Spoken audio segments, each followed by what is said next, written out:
Depuis maintenant quelques décennies, une mystérieuse créature a élu domicile au cœur des étendues sauvages suisses. À la fois crainte et admirée depuis des millénaires, on dit qu'elle ne se montre qu'au soir de pleine lune. Peu ont croisé la route de cet être insaisissable.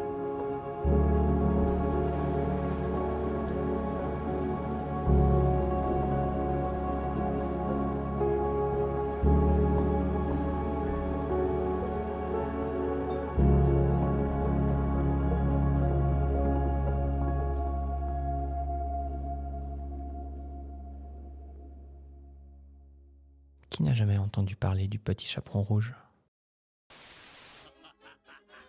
Dans ce conte, on découvre le grand méchant loup. C'est une histoire anodine, mais qui pérennise pourtant un stéréotype populaire qui a la peau dure à l'époque. Le stéréotype du loup mangeur d'hommes et féroce. Dans la presse suisse du 19e siècle, on lit des histoires à dormir debout.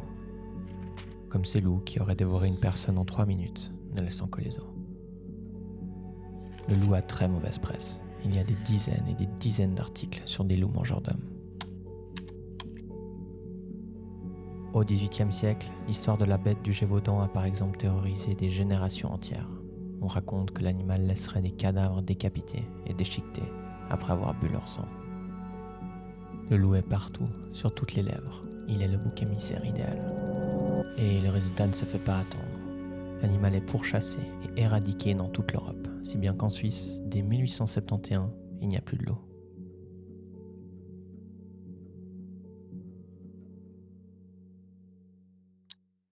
À part quelques passages brefs ci et là, le loup ne fait plus vraiment parler. Jusqu'en août 1995.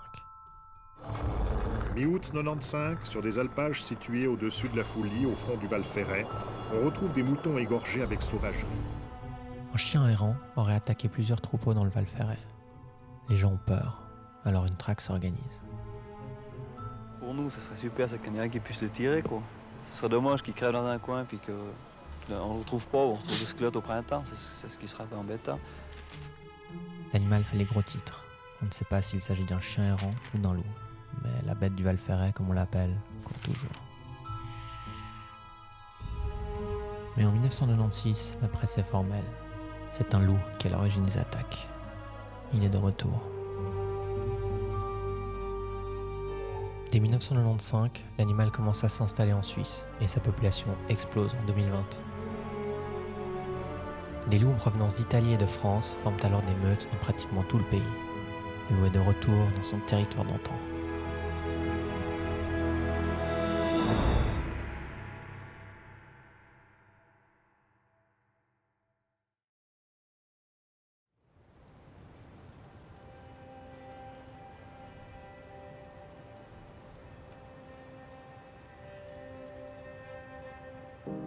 Salut, moi c'est Jonas.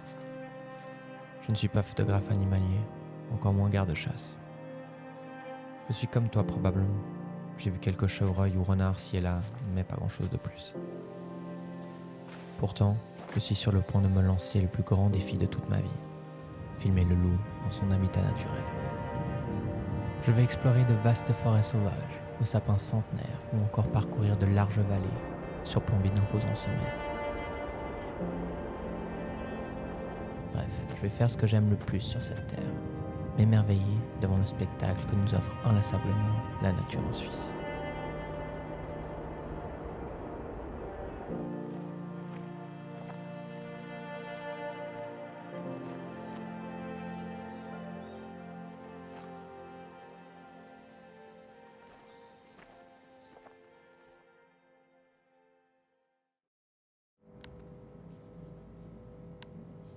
Filmer le loup, ce n'est pas une mince affaire. L'animal a bonne mémoire. Les années de traque et de chasse l'ont rendu discret, voire presque invisible. Se promener en forêt et espérer tomber sur le loup relève donc du miracle. Il me faut une stratégie. Avec l'aide de bases de données, j'ai accès à des milliers de photos de loups suisses. Et avec un peu de chance, j'arriverai à reconnaître et situer plusieurs lieux de passage. Ma décision est prise. Je vais chercher ces lieux de passage en Valais et dans le Jura.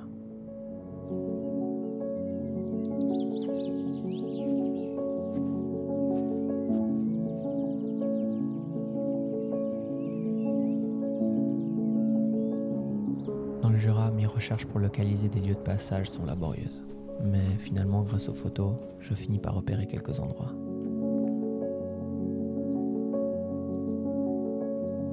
Tu es là, je te vois, et c'est déjà un moment très spécial.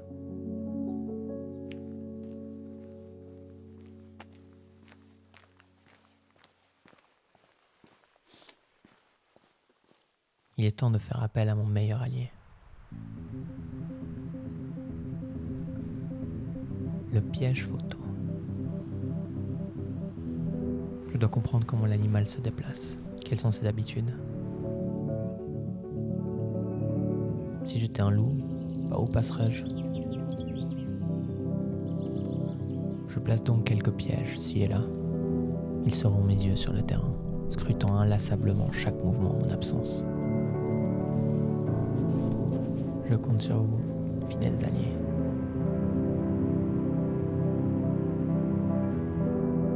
L'hiver approche gentiment, et lui aussi est un allié de taille, car bientôt je pourrai voir tes traces et mieux comprendre tes déplacements.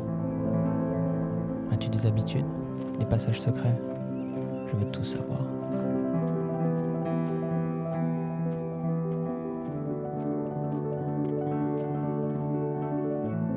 En Valais, je commence l'exploration d'une zone très fréquentée par les loups et en profite pour poser quelques pièges. Je me fie à mon instinct.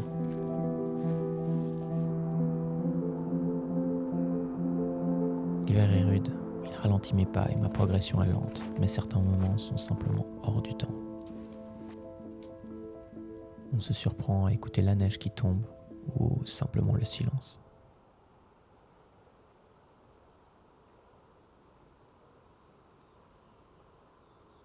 Bon, il donne quoi ces pièges?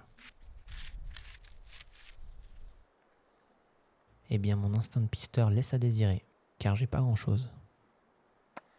Enfin, j'ai de tout sauf du loup. Par contre, je dois me rendre à l'évidence. Je suis un véritable spécialiste des ongulés.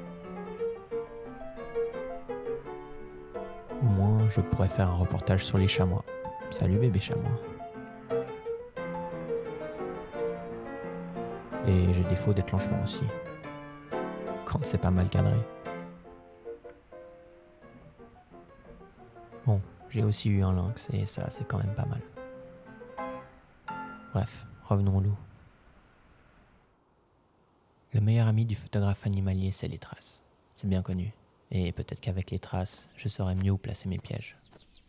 Mais je suis rapidement confronté à un autre problème. Comment différencier le loup du lynx et le loup du renard? Eh bien, honnêtement, pour l'instant, je n'en ai aucune idée. Mais des traces, j'en vois. Et beaucoup même. Et certaines sont imposantes, comme celle-ci. Serais-tu passé par là? Pour en avoir le cœur net, je peux essayer de poser des pièges. J'espère avoir autre chose que des chamois ou des chevreuils cette fois. Donc voilà. Peut-être lynx, peut-être loup. On verra bien ce que ça donne sur les pièges. Allez, on croise les doigts. Tu fais bien de croiser les doigts, car 2 semaines plus tard, je n'ai eu absolument aucun déclenchement. Et c'est l'aspect frustrant du pistage.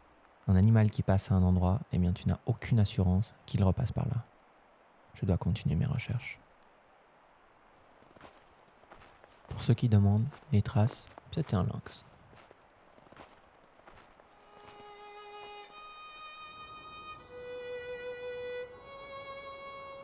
Au cours de cette incroyable aventure, certains instants sont exceptionnels. Parfois le temps semble s'arrêter. Mais je dois avouer qu'il n'y a pas que des moments faciles, car de temps à autre, ce sont les éléments qui imposent leur loi. Comme cette fois où une tempête de neige s'est levée en pleine nuit.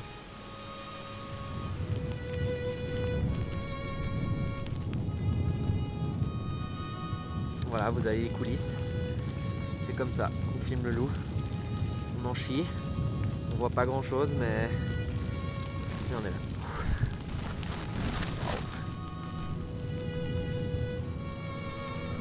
Et quand ce n'est pas les éléments, ce sont les êtres humains qui se mettent en travers de ma route. En Valais, ce sont 5 de mes pièges photos qui ont été vandalisés ou volés. Moi qui pensais qu'en Suisse cela n'existait pas, J'étais vraiment naïf. Je dois donc cadenasser tous mes pièges si je ne veux pas finir ruiné.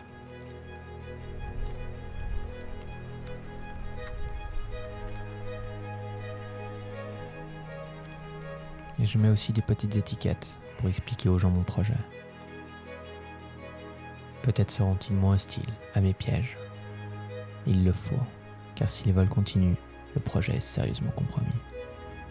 Et il est de toute façon déjà compromis, car en Suisse, le Conseil fédéral a autorisé le tir préventif du loup dès le 1er décembre 2023. L'animal pourra donc être abattu, même s'il n'a pas attaqué de bétail.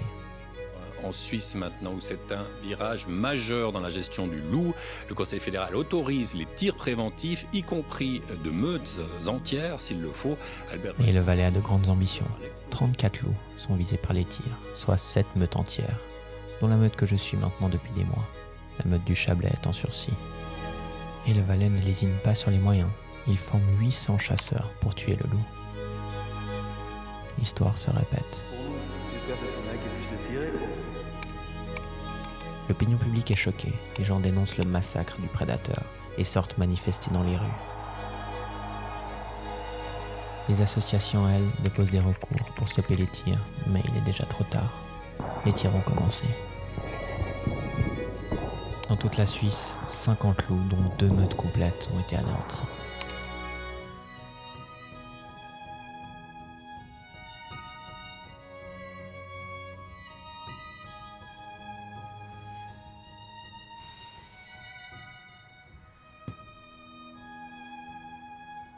La meute du Chablais, quant à elle, n'a pas été épargnée.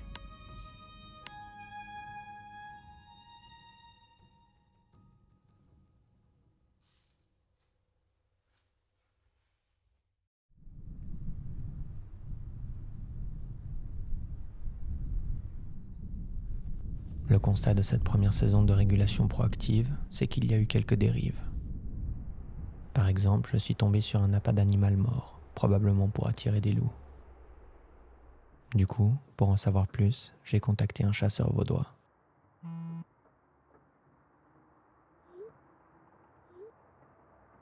Lui aussi avait vu ce genre de pratique, mais ses dénonciations étaient restées lettres mortes. En tout cas, l'histoire est arrivée jusqu'aux oreilles des médias valaisans. L'appât que j'ai découvert n'était donc pas un cas isolé. Affaire à suivre. Bref, vous avez compris qu'en Valais, la situation est compliquée. J'ai vu quasi tous les jours les chasseurs monter en motoneige, et ils savent que je suis là pour filmer leur cible. Gentiment mais sûrement, je sens qu'ici, je ne suis plus le bienvenu.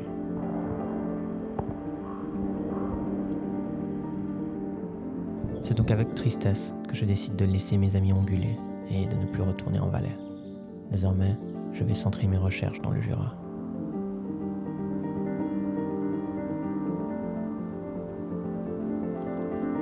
Le Jura, par contre, c'est un vrai défi. Contrairement au Valais, il y a beaucoup de forêts, denses et vastes, peu de prairies dégagées.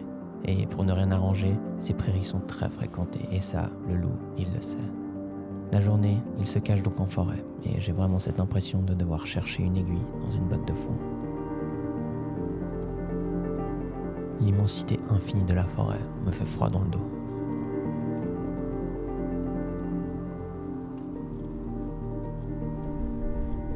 Mais je sais que je n'ai pas le choix.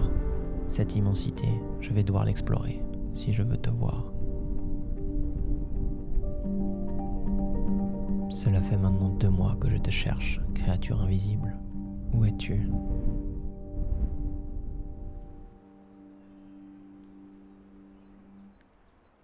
En tout cas, tu n'es pas loin. Car si et là, tu laisses des indices de ta présence, comme cette carcasse de sanglier. Elle date, peut-être plusieurs années. C'est très spécial, ce sentiment qu'un animal a été mis à mort, ici même.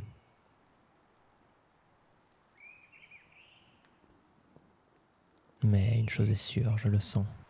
Je me rapproche et tu ne m'échapperas plus longtemps. Je commence aussi à comprendre que si je veux voir un loup, je dois aller là où sont ses proies.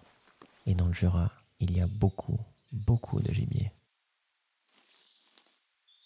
Je change donc de stratégie. Il me faut plus de pièges à des endroits stratégiques. plus de visibilité.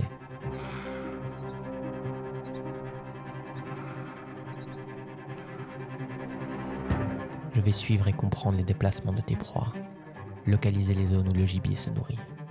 Finalement, ce seront peut-être les ongulés, mes meilleurs alliés. Ils m'amèneront à toi. Je dois explorer plus de zones et surtout placer encore plus de pièges photos. On n'a jamais trop d'œil sur le terrain, jamais trop de pièges photos. Et d'ailleurs, peut-être que toi aussi, tu parcours nos sentiers. Je suis certain qu'ils facilitent tes déplacements.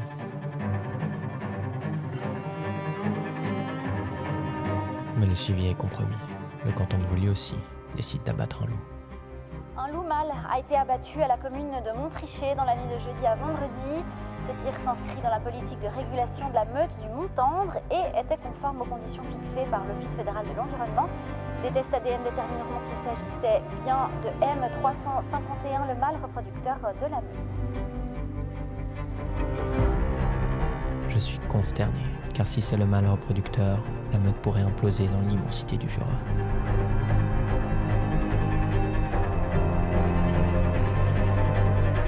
Puis finalement, le vent commence à tourner.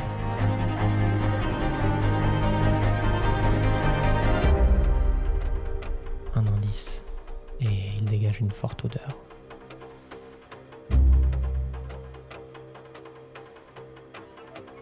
Serais-tu passé par ici ? C'est un sabot de chevreuil au milieu des poils. Il n'y a pas de doute. Maintenant, je sais où tu es. Tu n'es plus invisible.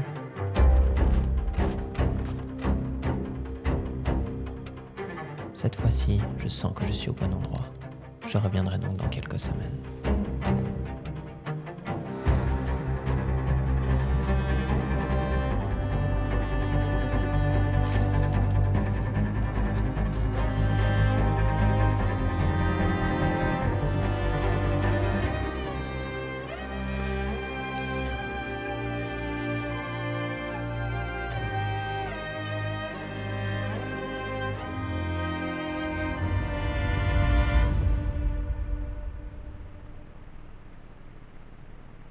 À cet instant précis, dans ce regard, ma quête a pris un tournant. Pour la première fois de ma vie, je te vois, là où je t'attendais.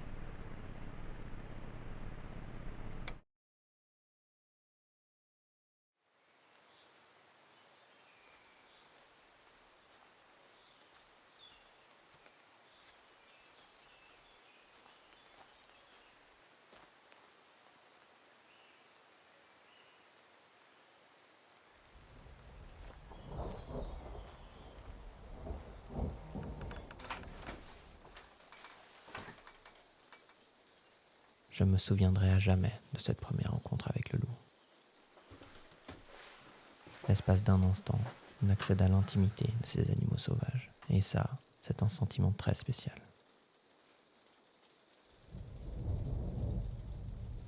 Mais maintenant, il y a tant de questions. Que pensaient ces loups ? D'où venaient-ils ? Et où allaient-ils ? Ou pourquoi sont-ils passés 2 fois dans la nuit ?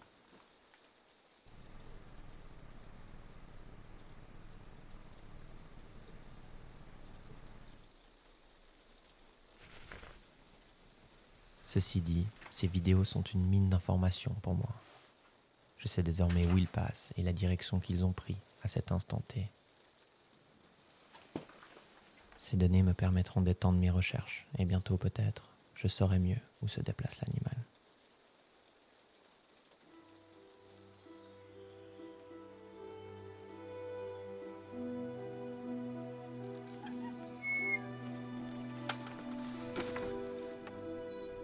Cette rencontre a changé quelque chose en moi, alors je multiplie les affûts à l'aube.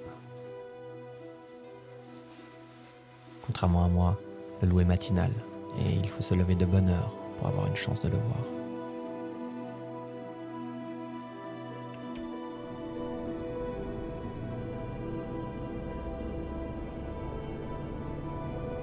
Au petit matin, la nature se pare de ses couleurs les plus spectaculaires.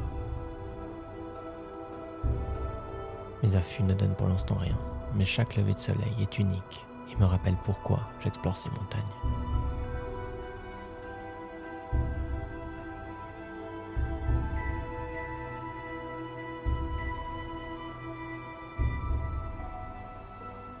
Depuis que j'ai filmé mon premier loup, tout a changé, car gentiment mais sûrement, mon travail commence à porter ses fruits.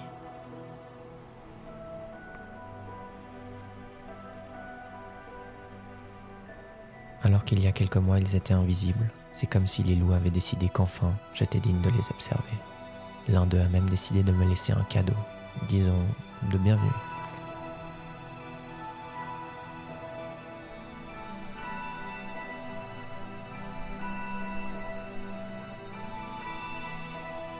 Ça n'a l'air de rien, en soi c'est juste une crotte de loup. Mais pouvoir observer le comportement d'animaux dont on sait si peu, c'est juste magique. J'aurais pas pensé qu'une crotte pourrait me rendre aussi heureux. C'est juste là. C'est con, mais c'est cool. Ça avance.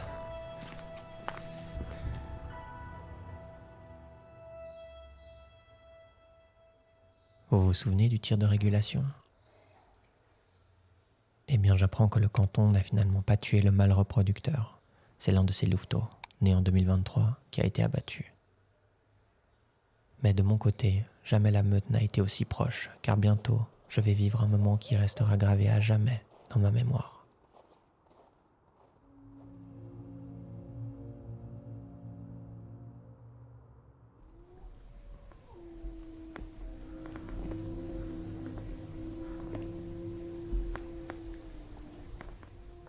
Quelle beauté.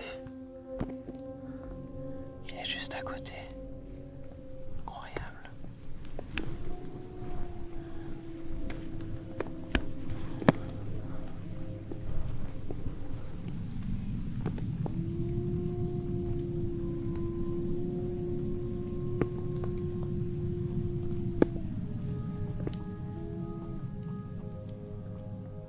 J'aurais pas cru vivre ça un jour.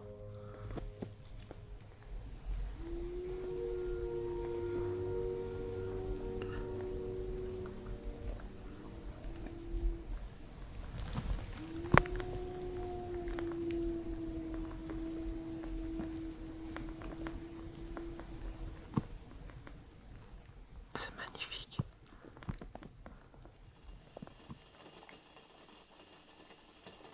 Est-ce que ce loup hurlait à la mort de son congénère ? Je ne le saurai jamais. Ce que je sais par contre, c'est que j'ai vécu un moment hors du temps, presque irréel. L'espace d'un instant, j'étais avec eux, dans leur intimité. Pourtant, la réjouissance est de courte durée, car le lendemain, les loups ont disparu.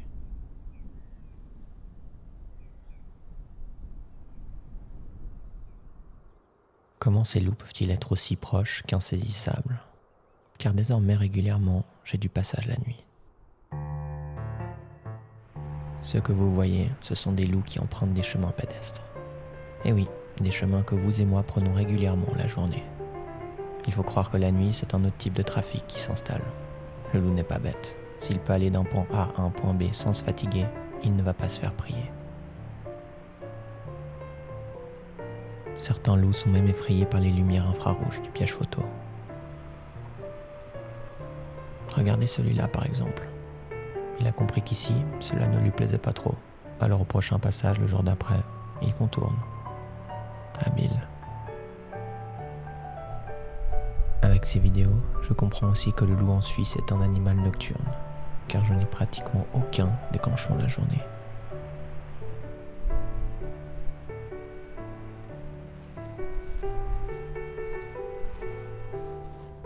Mais il faut croire que parfois, certains loups font des insomnies.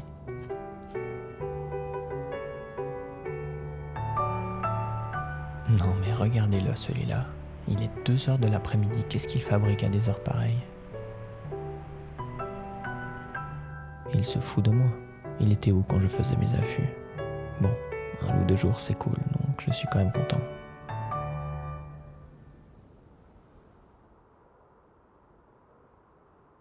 Gentiment mais sûrement, je commence aussi à reconnaître les individus de la meute. À commencer par M351, le mâle reproducteur. Le voici.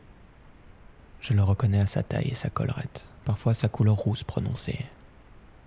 Eh bien, M351 est, disons, une star locale. Car M351 fait beaucoup parler de lui et est dans le viseur des autorités depuis un moment. Rappelez-vous, l'État avait tenté de le tirer, mais avait finalement abattu un de ses louveteaux, né en 2023. M351 a en effet la fâcheuse tendance à s'attaquer au bétail, et naturellement, les éleveurs grondent. Personne ne fait rien. On nous écoute pas. C'est des troupeaux qui sont élevés par des familles. Moi, j'ai des enfants qui donnent des biberons derrière et on laisse massacrer nos bêtes sans rien dire. Les pressions sur l'État augmentent avec chaque attaque, et M351 est ainsi constamment en sursis. On va continuer à porter une attention particulière sur ce mâle géniteur, aussi les responsables de dommages sur les animaux de rente. Et évidemment, on fera à nouveau une demande de régulation si nécessaire à la Confédération. Et M351 est peu farouche, voire très curieux, car certains bergers l'aperçoivent même la journée autour du bétail. Sur cette vidéo par exemple, on le voit en milieu d'après-midi autour des vaches. Le spectre de la régulation plane donc sur M351, s'il fait trop d'attaques. Pour ma part, le suivi des loups se poursuit, avec plus ou moins de réussite. J'ai beau savoir par où ils passent, ces prédateurs n'ont aucune habitude, aucune routine, et parfois pendant 2 semaines, les loups disparaissent. C'est très frustrant.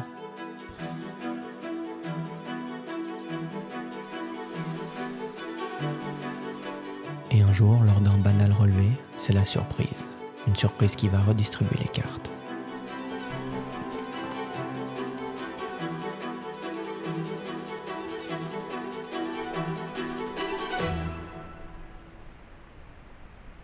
D'abord, j'ai cru devenir fou. Mais il s'agit bien d'un loup avec un collier GPS. C'est une découverte très perturbante.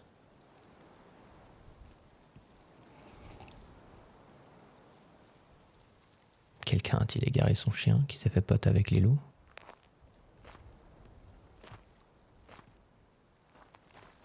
Est-ce qu'il y a eu une capture de loup?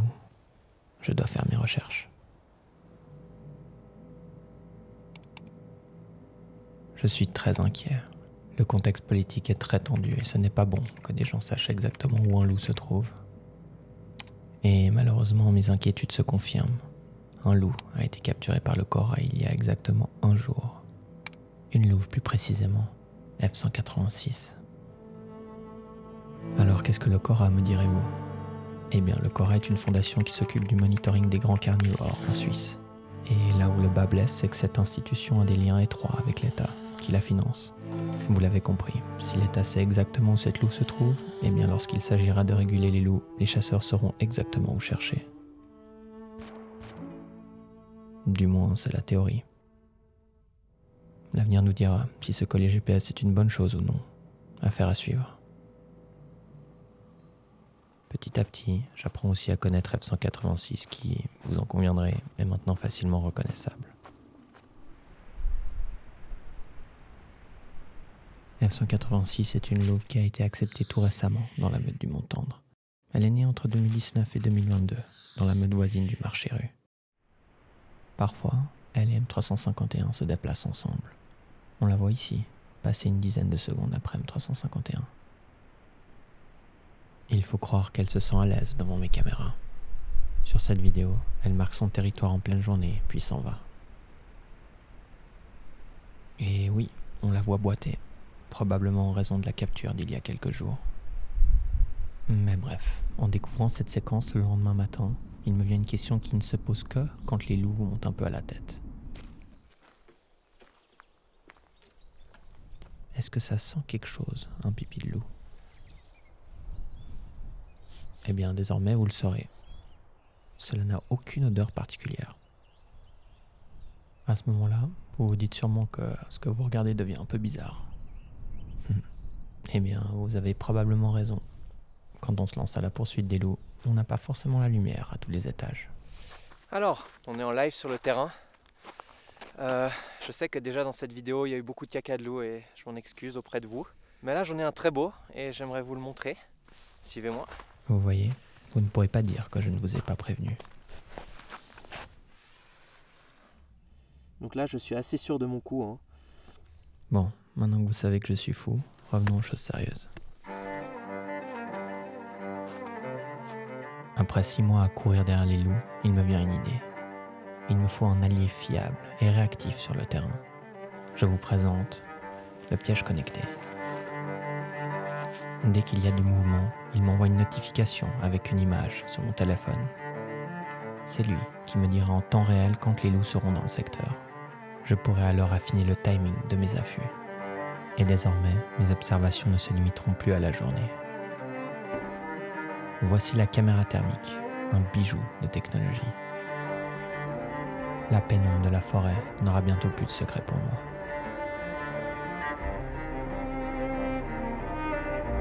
Je ne le sais pas encore, mais cette nouvelle étape nocturne me réserve quelques moments extraordinaires. Par exemple, il y a cette fois où un troupeau de biches s'est retrouvé à une dizaine de mètres de moi, sans me remarquer.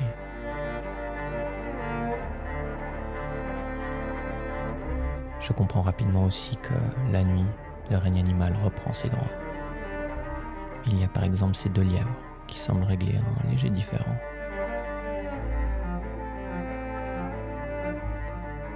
Renard, sanglier, lièvre, la nuit, ils sont tous de retour.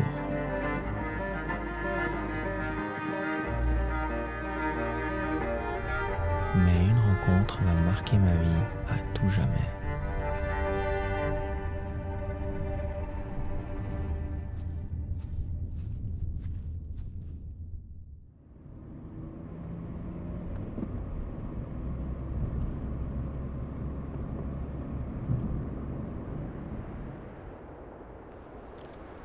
On est le 31 mars 2024. Je me rends à mon affût de nuit. Soudain, dans la pénombre, face à moi, j'aperçois 2 paires d'yeux. Vite, je dois sortir ma thermique.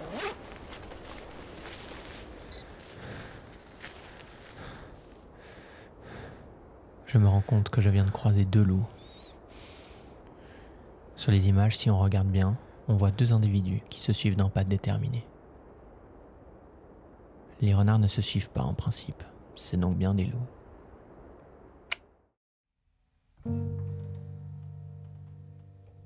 Ce n'est pas la séquence que j'espérais, mais c'est ma première vraie rencontre avec le prédateur. Ils étaient là, ils m'ont vu et je les ai vus, et c'est un sentiment magique. J'ai pisté des journées entières, analysé des centaines de traces, exploré tous les recoins de la forêt pour enfin arriver à te filmer, toi, animal mystérieux. Je t'ai enfin vu de mes propres yeux. J'aime à penser que désormais, d'une certaine manière, ils me connaissent. Peut-être ont-ils reconnu mon odeur, nul ne le sait. Mais l'aventure ne fait que commencer, car je sens que je suis loin d'être au bout de mes surprises.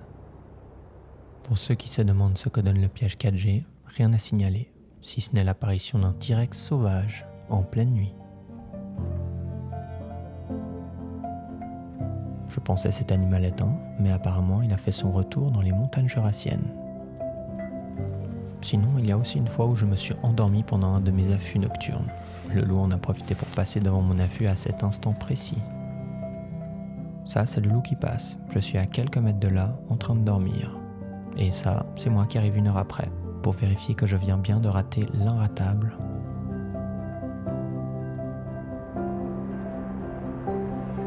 L'hiver touche bientôt à sa fin. Lentement, les jeunes feuilles font leur apparition, annonçant le printemps. Les températures se réchauffent et je découvre de nouveaux recoins encore inexplorés.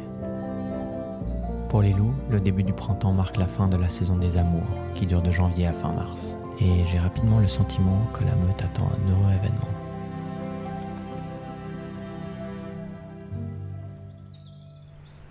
F-186 est portante, elle a un gros ventre rebondi. Je comprends que désormais, le vrai défi va être de trouver la tanière, et quelque chose me dit qu'elle n'est pas loin.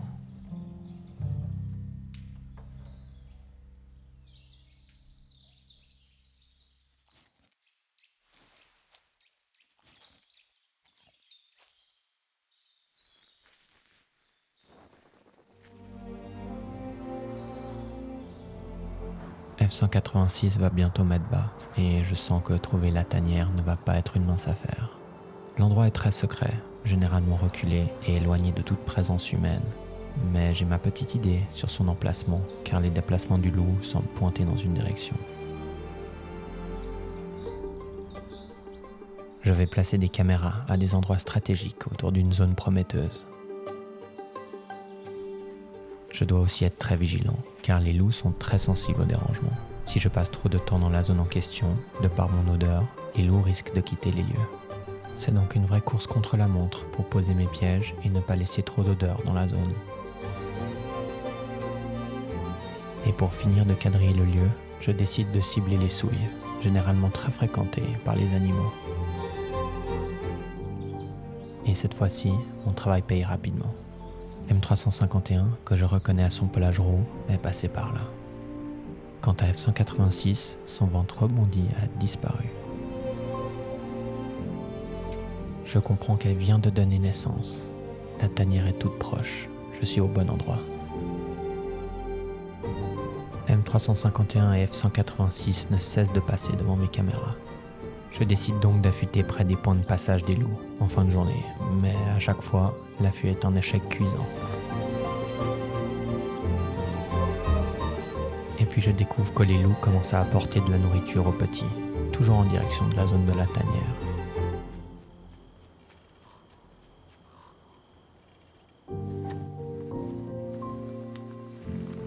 La tanière est ici, je le sens, je le sais.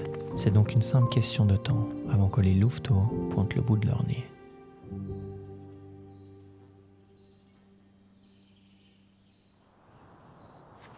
Mais le début de l'été annonce aussi le retour d'une tradition séculaire en Suisse. J'ai nommé la montée à l'alpage. Fin mai, début juin, plusieurs centaines de génisses sont montées dans les hauteurs.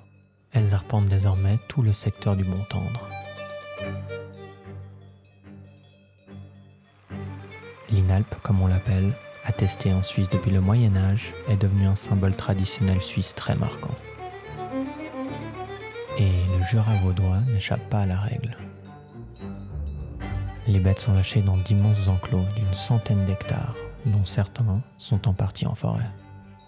Je m'interroge donc, comment va-t-on protéger ces animaux, puisque les génisses sont partout, vraiment partout.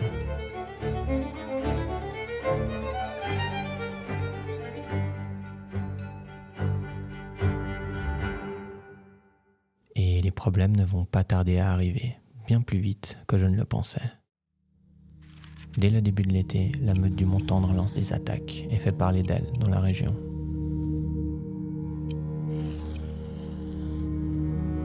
L'atmosphère se tend très rapidement, car les victimes se multiplient.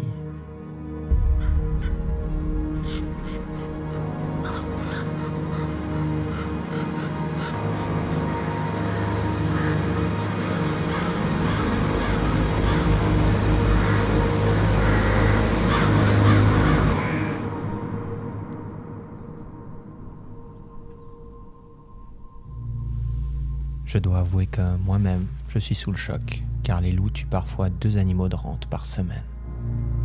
Les paysans, quant à eux, sont à bout de nerfs. Et pour ma part, cela se sent très vite sur le terrain, car la nuit, les paysans tirent des coups de feu pour éloigner les loups.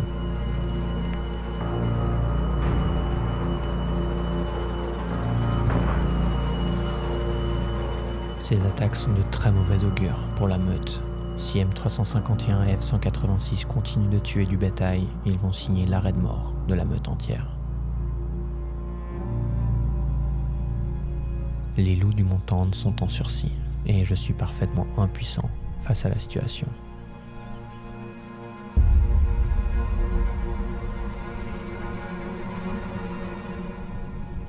Mais une chose m'interpelle ici au Mont-Tendre. Où sont les mesures de protection ? Enfin, je veux dire, parfois, je croise des petits groupes de génisses au milieu de la forêt. Ou même des veaux isolés, comme celui-là. Je comprends rapidement qu'au final, les génisses sont simplement livrées à elles-mêmes, dans ces immenses enclos. Pas de clôture électrifiée, pas de chien de protection, rien. Et de toute manière, cela est conforme au droit suisse. Et oui, selon la loi, sont considérées comme des mesures de protection raisonnables contre les grands prédateurs, des vaches qui protègent leurs petits veaux dans leurs 2 premières semaines de vie. Conclusion, les vaches seraient des mesures de protection suffisantes contre le loup. Merci le droit suisse. Je viens de tomber sur un piège photo du Cora qui est juste derrière moi, juste ici. Et le Cora, eux, ils savent où est la tanière. Donc je pense que je me rapproche. Je vais explorer un peu la zone et on va voir ce que ça donne. Allez. Ce que je ne sais pas encore, c'est que F-186 a perdu son colis GPS le 1er juillet 2024. Le Cora ne sait donc plus exactement où est la louve. Quant à la tanière, les recherches sont difficiles, car je ne vois plus les loups dans la zone prometteuse. J'ai bien trouvé une tanière, mais ce n'est pas celle des loups.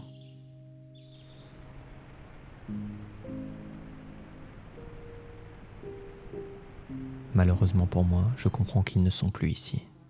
Maman loup a bougé ses petits. Elle a peut-être été dérangée.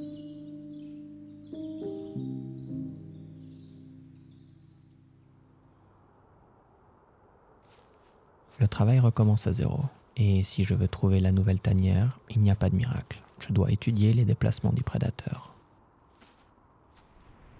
Ces déplacements se sont multipliés, car les loups doivent s'activer pour trouver de la nourriture et nourrir les petits, qui doivent maintenant être sevrés. M351 et F-186 sont très actifs, et c'est une chance pour localiser la tanière.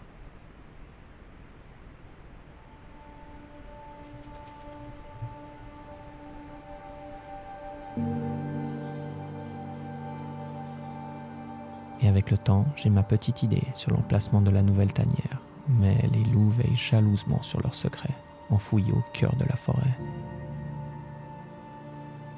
Pourtant, même les secrets les mieux gardés finissent un jour par être dévoilés.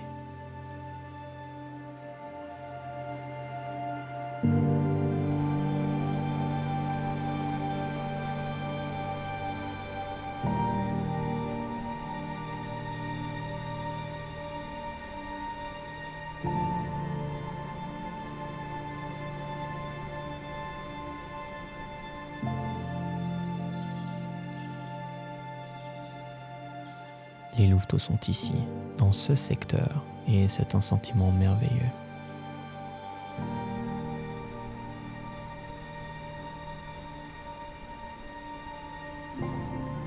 On est début août, les bébés loups ont un peu plus de 2 mois. Ils commencent à explorer le monde qui s'offre à eux. Et je comprends rapidement qu'à ce stade de l'aventure, un lien irréversible s'est créé en moi avec ces mystérieux animaux sauvages.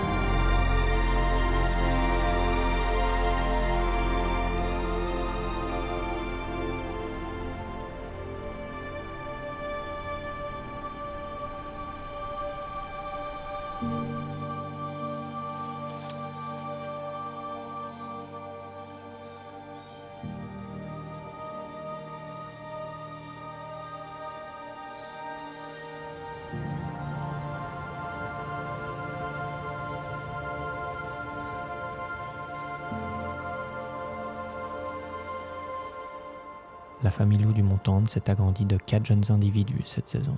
Et c'est une immense fierté d'avoir pu observer les louveteaux dans leur plus stricte intimité.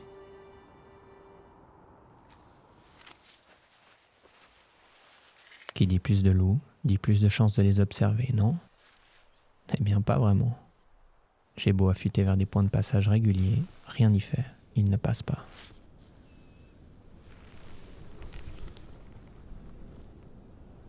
Et oui, pour ceux qui se demandent, les loups adorent les routes goudronnées. C'est des sortes de gigantesques autoroutes, assez pratiques pour eux.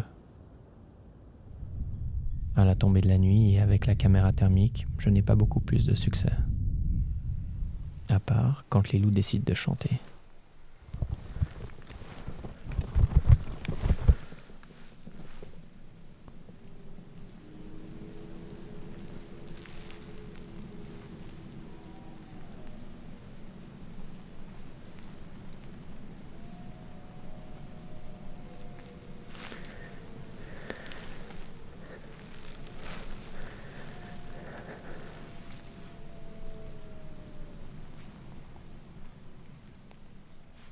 Peut-être que je n'ai rien vu, comme d'habitude vous me direz, mais au moins le concert était sympa.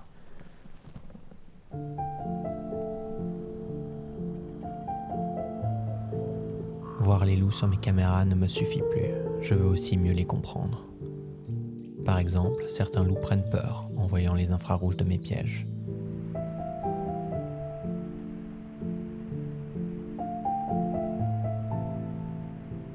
De par leur histoire, les loups sont devenus très méfiants. Alors je dois replacer mes caméras pour éviter les dérangements. Les pièges ne doivent pas être en face des loups. Et puis je commence aussi à comprendre certains comportements, comme sur cette vidéo de F186. J'ai posé ce piège le soir d'avant, il y a 7-8 heures. Pourtant, on la voit suivre ma trace, puis, guidée par son odorat, remarquer le piège placé en hauteur. Fascinante créature. Quant aux autres animaux de la forêt, les infrarouges sont vraiment le dernier de leurs soucis. Comme ce petit sanglier.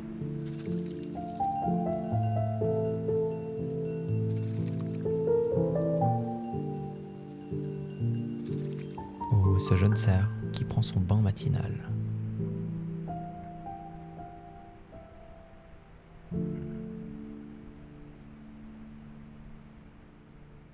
Les attaques, quant à elles, n'ont pas cessé. Loin de là. Étonnamment, cette carcasse est à peine entamée. Les loups reviendront la manger plus tard.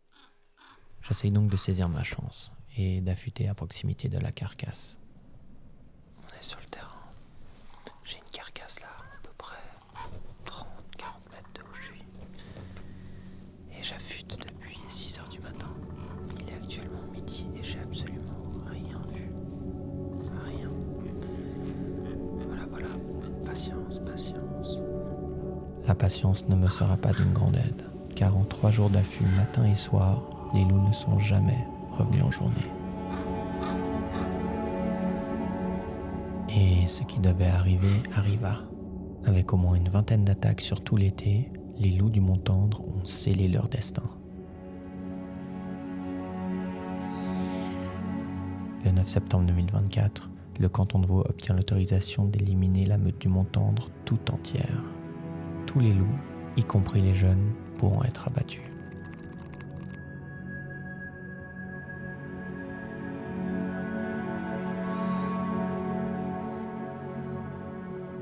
Le sort des 7 loups du Mont-Tendre est donc définitivement scellé. C'est une information de notre rédaction.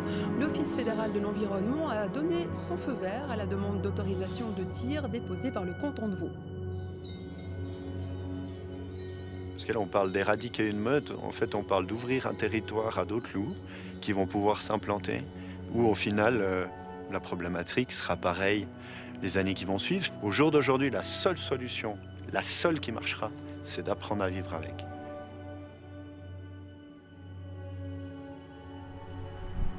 C'est difficile à croire, mais cette décision est conforme au droit suisse. Les cantons peuvent tirer des loups qu'ils jugent problématiques avant même qu'ils causent des dommages, et ce, du 1er septembre au 31 janvier. Et effectivement, s'il le faut, les meutes entières peuvent être supprimées.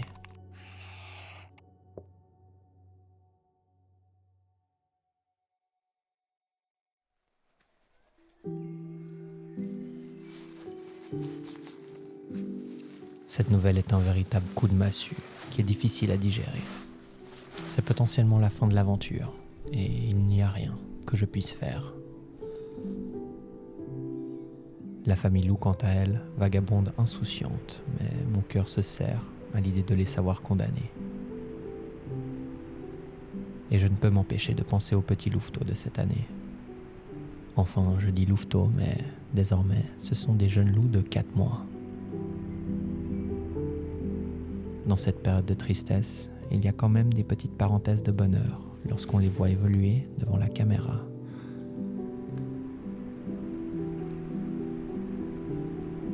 Ils n'ont pas encore peur de mes pièges. Ils se demandent probablement ce qu'est cette petite lumière rouge.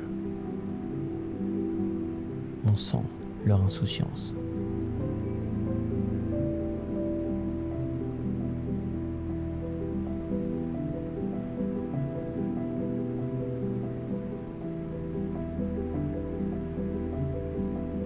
Pour être honnête, de voir cette famille de loups vouée à la mort, c'est simplement insupportable. Il n'y a pas d'autre mot.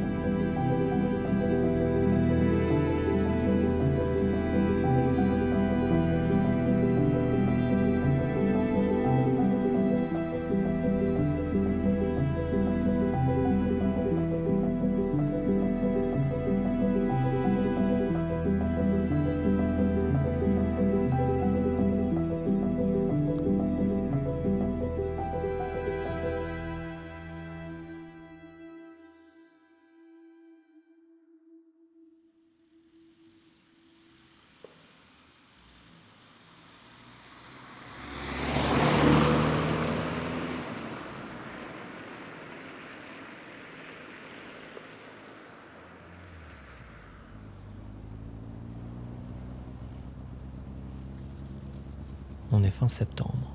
La forêt se pare à nouveau de sa robe chatoyante. Et à cette période, au plus profond de la forêt, se prépare un bal enchanteur, mais saisissant.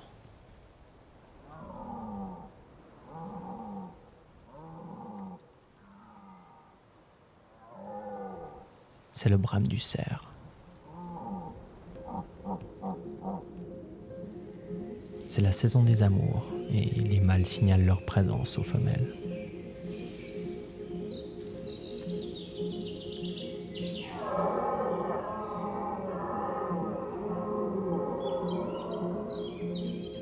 Et pour une raison que j'ignore encore, ce cerf va m'offrir un cadeau que je ne suis pas prêt d'oublier.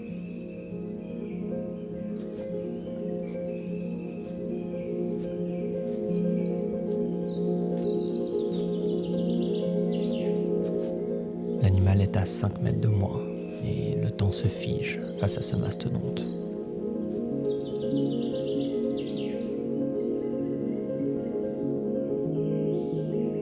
Je n'oublierai jamais ce regard.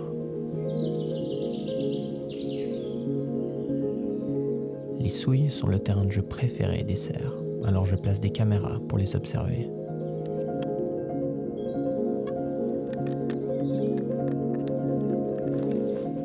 Et je découvre alors la vie secrète des cerfs.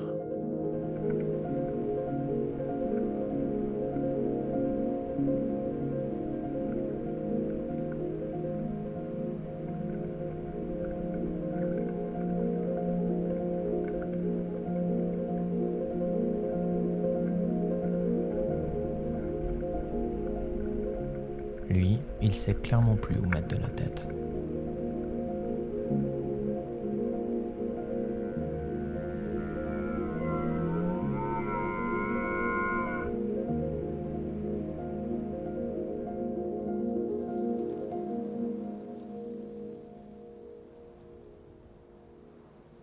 On est mi-octobre 2024.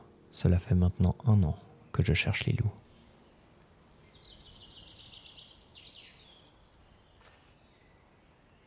Pourtant, chaque escapade en forêt me réserve encore des surprises, avec notamment des arbres pas très coopératifs. Donc, je voulais partager un peu avec vous les aléas du suivi du loup. Et je sais pas si vous voyez derrière moi, mais il y a un arbre qui est tombé. Et il s'avère que j'ai un de mes pièges dessus. Et ça m'apprendra justement à mettre mes pièges sur des arbres qui sont pourris. Comme celui-ci. Et voilà. Celle-là, c'est une première. Je profite également de l'automne pour relocaliser plusieurs de mes pièges, car je veux découvrir d'autres couloirs de passage.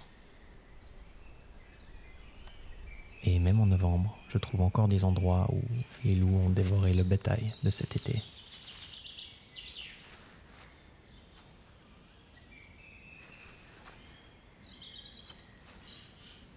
Les loups aiment bien revenir dans ces lieux. Et rapidement, la caméra donne des résultats.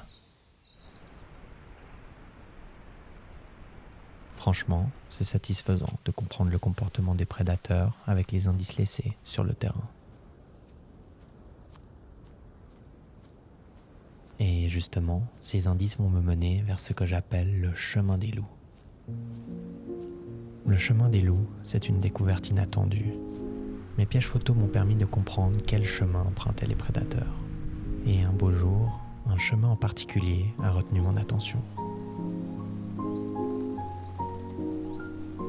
C'est un passage qui n'apparaît sur aucune carte, très peu fréquenté et longeant les reliefs. Il est à l'abri des regards. Bref, je vous présente le chemin des loups.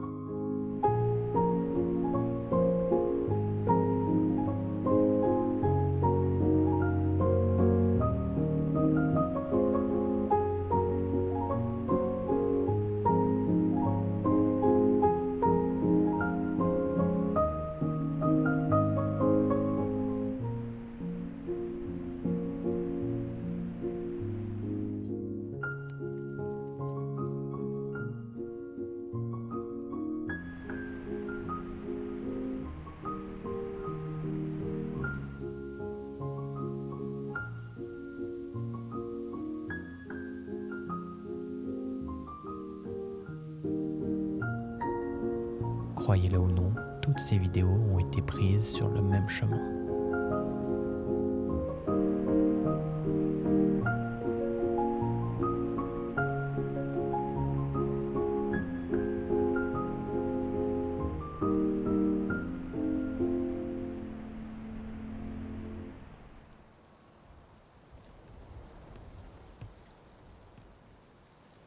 Le chemin des loups est ma plus belle trouvaille de 2024. Avec celle de la tanière. Et d'ailleurs, en parlant de tanière, j'ai quelque chose à vous montrer. La tanière du loup est un mythe, un mystère, car depuis la nuit des temps, cet endroit suscite fascination et crainte. Par exemple, au Moyen-Âge, on croyait que les tanières abritaient des créatures maudites, des loups-garous ou même des esprits malveillants.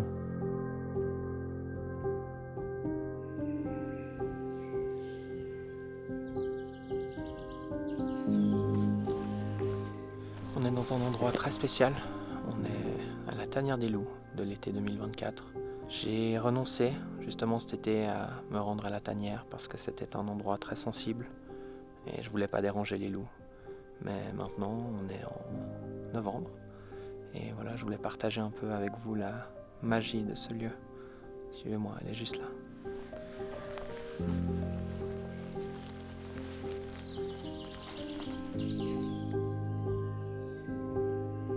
F-186 a donné naissance à ces 4 louveteaux ici même. Les loups ont quitté la tanière depuis longtemps, mais en juin, elle a élevé ses petits pendant 1 mois sous ce grand sapin.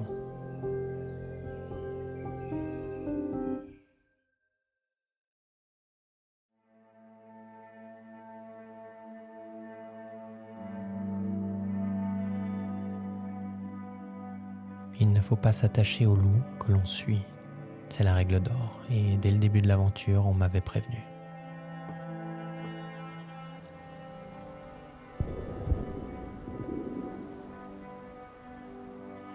En octobre déjà, une jeune louve a été abattue. Avec 17 kg à la balance, il s'agissait probablement d'un des louveteaux de cette année. La suppression de la meute du Mont-Tendre a commencé. Et en novembre, ce sont 2 loups supplémentaires qui ont été tués. L'un a été touché par un tir, mais il n'a jamais été retrouvé. Il est probablement mort de ses blessures. Pourtant, je vois encore et toujours des louveteaux de cette année sur mes caméras. Si F-186, M351 ou les loups adultes sont morts, ce jeune louveteau, encore trop inexpérimenté pour chasser seul, est condamné.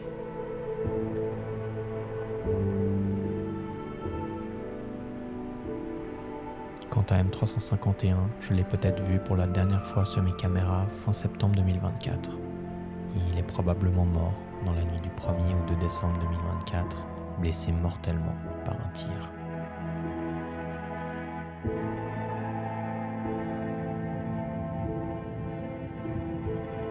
Je suis désemparé, impuissant. Je vais toujours relever mes pièges photos, mais mon cœur n'y est plus.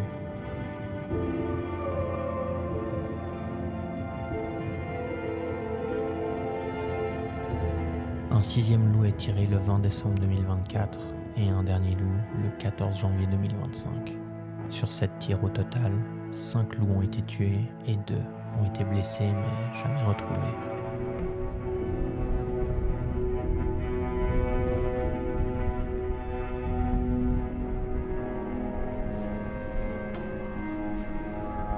Je contemple cette forêt vaste, le regard vide.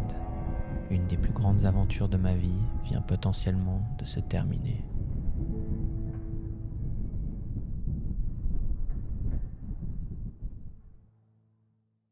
La tournure des événements a provoqué la colère des défenseurs du loup.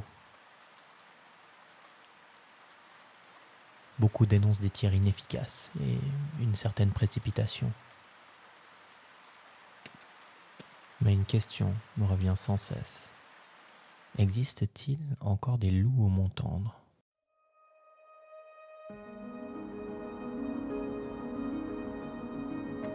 Il n'y a qu'une manière de le savoir. Fin janvier 2025, je décide de relever une dernière fois certains de mes pièges. Que reste-t-il de la meute du Mont-Tendre ?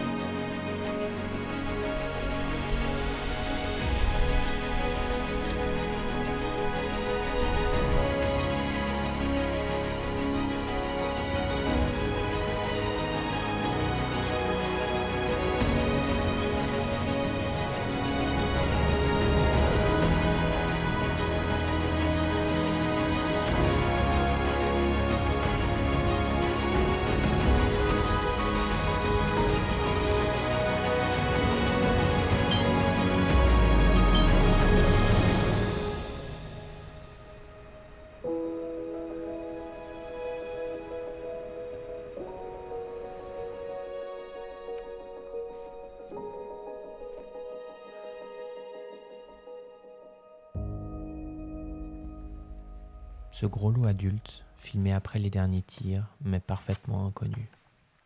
Est-il simplement de passage ? Est-ce un loup de la meute que je ne reconnais pas ? Nul ne le sait. Mais peut-être existe-t-il ainsi encore une lueur d'espoir pour les loups de la meute du Mont-Tendre.